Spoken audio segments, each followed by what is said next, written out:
Howdy y'all, it's Kyle here, back to you with a brand new video. In today's video, I'm going to be discussing what making a mono red deck taught me as a player. So about a month ago, I wanted to make a video about my thought process on making an EDH deck, because I love making commander decks. They're really fun, especially making like budget decks and decks that don't use like actual staples, right? Like I don't like using decks that use like really good cards or really good like Ristic Study. Like it's just like a boring style for me, right? I want to find cards, I want to use cards that aren't really that known, or people just don't see or think about it, or stuff that is in my bulk bin. Like just straight up, I'm gonna tell you these two cards, I found them in my bulk actually when I was making this deck. I made it out on Tapped Out first before I actually spoil everything else. But like this one, literally Japanese. I bought it, oh my gosh, 6 years ago by now. 6 years ago, which is crazy to think about. Maybe even 7 years ago. War of Sparks, dude, that works really good in this deck. Talk about that later. But again, like I like making my own budget kind of small decks.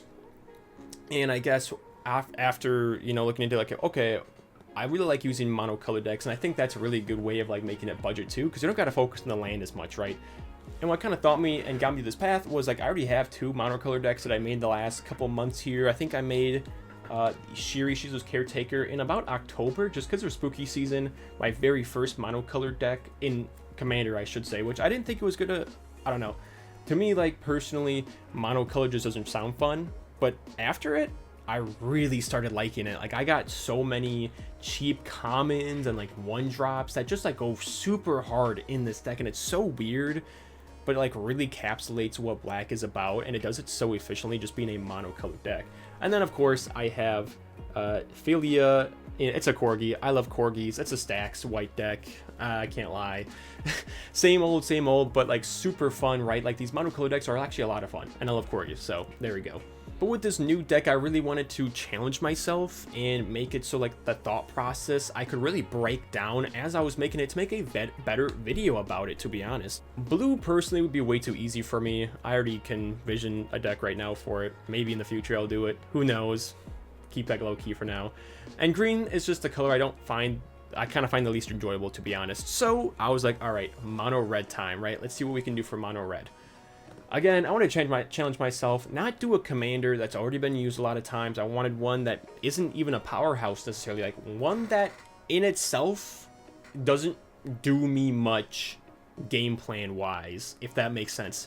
You know, like it doesn't draw me cards, it doesn't ramp me mana, and it doesn't kill opponents easily, right? Like I want something that is like, I have to make a good red budget deck that fits with what the commander can do. And so it was a new commander at the time, and I chose Zhao the Moon Slayer. A little bit weird. The problem with Zhao now, I will get into this really quick, is that he has what's called like mass land denial. Yeah, he does. He is a creature. Like to me personally, for doing that for 7 mana, like the first one I think is pretty chill, right? Non-basic lands enter tapped. I actually really like that about him.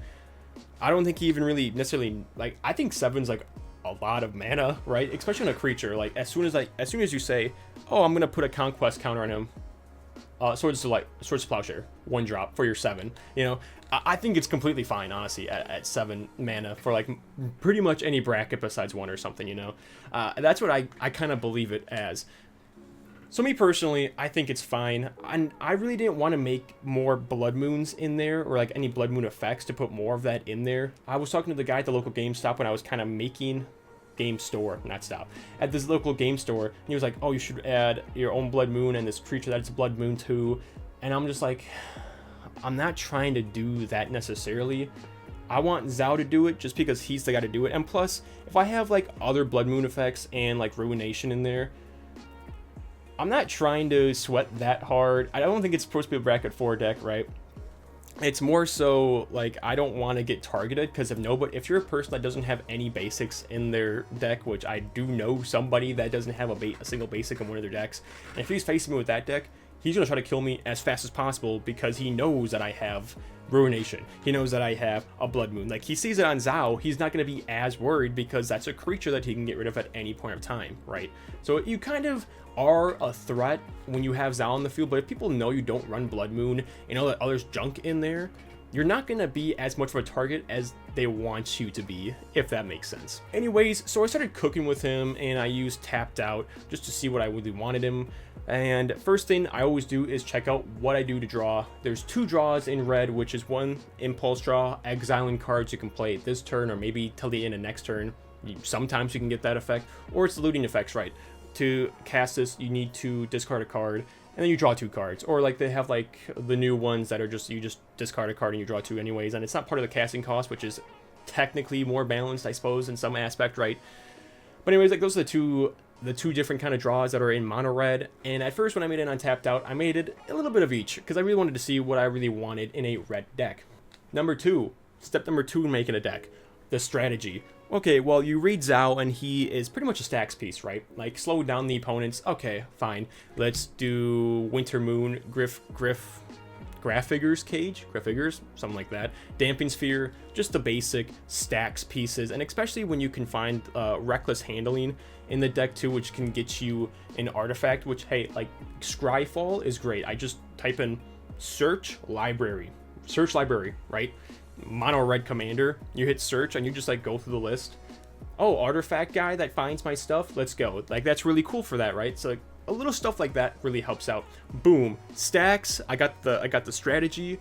I got, okay, how can I draw? Now I need, how do I win the deck, right? What wins me the game? After some brainstorming, I was like, okay, what does red do? Let's double damage and have a lot of pinners, stuff that pins things, you know, when I don't know, cast a spell or Roaline, Vortex, whatever, anything that just pins willy-nilly. And of course, I wanted some things that just does a lot of damage in general. Like a lot of damage in general, like Frantic Morgus, you know, my devotion to red. He'll do that much damage to each opponent. Or, I don't know. I think the Crackle with Fire one, or Crackle with Power, something like that is really good, but it's also really expensive, right? Not really expensive, but like, it's more than it kind of should be, to be honest. I got Jaya's Immolation. This is supposed to be for my BB deck. I got rid of it a while ago. Deals damage to 3 targets. That's like if I have a lot of mana, right? Anyways, like either I'm pinning people for a lot of damage with damage doublers, you know, boom, boom. That does damage to everybody of those. This one's a little tricky for that reason. This is a creature, also, although she's expensive, and then this one's probably the best one, triples damage, and it has flashback. So just a bunch of stuff that does damage. Boom, I got how to draw, I got the steps I need to slow everybody else down, and I got a way to win. Boom, good to go, right? So I look through my bulk, I get these cards, like I get those 2 that I showed you earlier, and I start playtesting with my roommate. And now my roommate has been playing for about a year. I got him into about a year ago with this low-key cat and dog deck. I forgot the commander's name, I'll put it on our screen or whatever, but basically make a bunch of tokens and you go crazy, right? Anyways, though, over the past year, he's gotten very good at like very good player. He's smart. He's got good threat assessment. He'd be winning a lot of games in the pods, right? He's a GOAT right now. So it's really helpful to do 1v1s with him to like really understand what's wrong with my deck and what I need for it. And when I first played with him with this deck, it was okay. Like it definitely needed more oomph, you know, like depending on the deck he was using. Like if he's using his Jeskai deck, it doesn't have that many basics in there, so sometimes I can slow it down a lot, but like the finishing was really hard to do. But to finish a player off was kind of like hard, and in mono red that shouldn't be the problem, right? I guess at this point of time I should tell you I decided to go with the impulse draw more than like the looting draw. And when you have impulse draw, it really sucks when you exile a card and it stays exiled because you don't have the mana to cast it, right? So I'm like, I need a lot of mana because I noticed the times where I was really popping off, where did I put them, was with these 2 cards. When I got these 2 cards, my camera's backwards. For every time I do combat damage, he has trample, by the way, I can discard that many cards. I can draw that I can discard as many cards as I want. I draw that many cards, and for each card that I discarded that way, I gain that much red mana, right? And then this one, I mean, 3 mana, and it gives me an extra card, right? Like if I do the +2. So like things that just gave me a lot of mana, I was noticing like, oh, this is like really helpful and really good, and this is where my deck really pops off. So obviously I need more mana rocks. So I got things like Thran Dynamo, Gilded Lotus, Dreamstone Hedron, even like a Nyx Lotus. I did put in even like the bad version, like the Sisei's Ring. Not that good. You tap 4 for 2 mana, but it's a mana rock, so it works in the deck, and it works pretty good sometimes, you know, I can't lie, it could be better, but it's whatever. It was just really hard to make a mono red deck that's not like CEDH. I think it'd even be hard in CEDH or whatever. because like, well, I should say budget wise too, because like all the good cards, like Jessica's Will is like $40 right now, which is crazy. I pulled it when it was $20 in like July or something, and now you're telling me it's $40. Like, it's absolutely bananas, like how expensive some of the red cards in, and it's just mono red. And like Jessica's Will is a great card, but it's not $40 good. It's a super fun card. I hope you have it. If you have it, if you want to make this deck, you know, I'd put Jessica's Will in there. I probably will, just because it's a good card. You know, it's a good card. I'm not really using it anyway, so I'm probably gonna put it in here. But like, even Untimely Malfunction, a card that came out like a year ago, this card's like $7, dude. It's just a nice card to have, but like $7 just for a single card, $40 for a single card for a budget deck. It's like people don't want to spend that kind of money to make a new deck, you know what I'm saying? So there were like a lot of issues I had with making this mono red deck, and I was sitting on it for so long, you know, because like even after I did all these mana rocks on it, I got rid of, you know, a lot of the stuff that kind of was slowing me down, I guess, in a way, and I was just playing it. It's like, it just wasn't consistent. It wasn't fun still, like even after I put all the mana rocks in. I just didn't really know what to do with it, and so I just kind of sat on it for a little while, to be honest. I remember in the beginning of this video, I said I worked on this deck like a month ago, and yet I made a budget Spider-Man deck video like a couple days ago, and that I explained, hey, like I made this mono red deck, and it's, well, I don't know exactly what I said, but that video wasn't good anyways, because like I didn't really want to go over, I didn't go, whatever. Anyways, keeping going, I can't get distracted out here. The Spider-Man deck became one of my favorite decks, made some updates to it still, and it's such a fun deck, and I was like, okay, how does the Spider-Man deck work so good, and the Zhao deck, like, it just seems to fall flat on everything I do. Every little changes I make, it's just, it isn't enough. Like, I don't really know what to do with it, and I sat on it for like a month, right? Like, I've had this deck probably since like the 20th of December at the minimum, dude, and I was just sitting in this for so long, like, I don't even want to play this deck. It's not fun. It doesn't really win me the games. It doesn't win the way I really want it to win. Like, it's so slow, I can't be the target of anything. It just doesn't work, you know. And so I was like laying in bed one night just thinking, what is different about Spider-Man? It works really good with the deck, and you need synergy in the deck, and of course, like, that's what Magic is all about. So I was thinking, okay, what does Zhao do again? I just started thinking about, okay, non-basic lands enter tapped. He's stacks. So why is my deck stacks?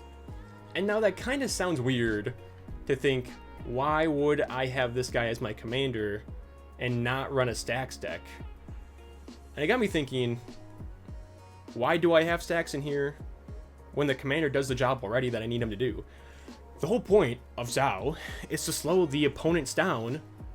While I am a mono red player, I should give it all the gas that I have. Neurons clumping together, firing in my head like, I need to get rid of all of the stacks pieces in here and give it gas, because that's what red does. That's what red does so good, and Zhao does what I needed to do. So instead of, like, if I'm an F1 driver, right, instead of all of us going the same speed because I'm stacksing everybody, including myself most of the time, why don't I just have my commander, which is like pretty much a one-sided stacks for most players that I play against. So like if we're F1 racers, I kind of put the handbrake on a little slightly for the rest of the drivers, or I kind of just give it full gas. That's kind of what I thought about it as. Like, I'm like red is all about driving and getting forward with all this mana that I have, with all this impulse draw that I have. Just give it all I got. So I took all the stacks out. I took the winter orb, whatever, blah blah blah. That was like eight artifacts that I had in here that didn't do squat for me in the grand scheme of playing red. And oh boys, ladies and gentlemen, I gotta tell you, this deck is actually really fun to play now. I don't know how I didn't see it earlier. I scooped it in. I swooshed the net, if you say so.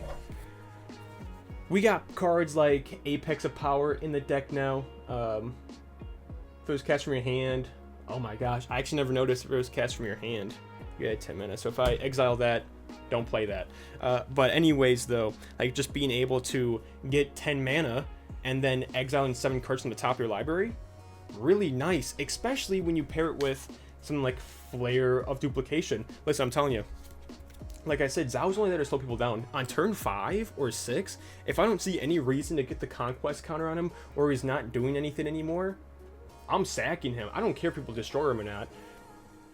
like I said, he's only there to slow everybody else down while I'm giving it gas. And it turns out to be a way different deck when I'm just trying to murder and put so much damage on everybody. With all these doublers, with all these effects going off, I can really crank out all this impulse draw, get more mana rocks on the field, and this deck never felt better. I have also like dual casters, so we got like 2 different ones. I think I might have a third one that also copies the effects of a card on the field. And like there were times in this play testing where I was able to like do it twice, right? Do that twice, and it pretty much wins me the game. 20 mana, and I have 14 cards exiled. I get a damage doubler, and then I don't know, like so many things on the field. We got Spider-Verse then that also goes with the impulse drawing. Like now this deck just has so much gas, like Mana Geyser, you know, being able to double that up even, or just get a bunch of mana. Like that's all it took, is like 1 turn. I just need to use like 8 mana on doubling damage, and I got things that go with my devotion. I have things that just do damage by themselves. Let's see here. We got the Spider-Man one. Let me pull it up real quick. So I have you know, Shadow of the Goblin, which if I have that triple damage thing, it's doing 3 damage to everybody. As soon as I cast anything, I can play a land and it does 3 damage because I have the triple damage thing. I've done it multiple times because like I'm going through my deck a little bit quicker than I ever have been with all this mana and impulse drawing, and like I can do like 20 damage just because I have 20 mana. And I have 14 exiled cards. I can exile more cards, and then of course like this is the one card, like Underworld's Breach is a necessity in this red deck. If you're using a mono red deck, you just have to run Underworld's Breach, which it just combos so well with everything else that you can just keep on going crazy and getting after it. Deck works really good now, and I'm very happy with what I kind of found. So I guess like the main ending of this, what did I really learn about making a monocolored deck, is to really think about and comprehend, like not just seeing this is what your commander does, but thinking about, okay, even if your commander does this, like how does he actually associate with what you want your deck to do? You have to have card draw for every deck, you have to have a strategy, and you have to be able to win with every deck. Those are the 3 key victories of making a great deck. And learning and doing this Zhao deck really taught me like, hey, why am I focusing on what Zhao does when like all he does is slow everybody else down? Because like that's what mono red is all about, is giving it the gas. And it's just like so crazy to think about like how I didn't see that sooner, to be honest. But now that it's over, man, I'm glad like that I actually did this and I went through it. I'm gonna go over a little bit of gameplay next time. I'll put the tapped out decks in description. I really appreciate you guys watching me and hearing about what I learned. I hope I could kind of teach you guys something too about basic deck building and, well, I mean, you know, budget deck building or deck building in general, right? I'm gonna go over it in a future video, but I really appreciate you guys watching this, taking your time out of your day. I'll see you guys in the next video. Hopefully I have more out soon. Peace out, y'all.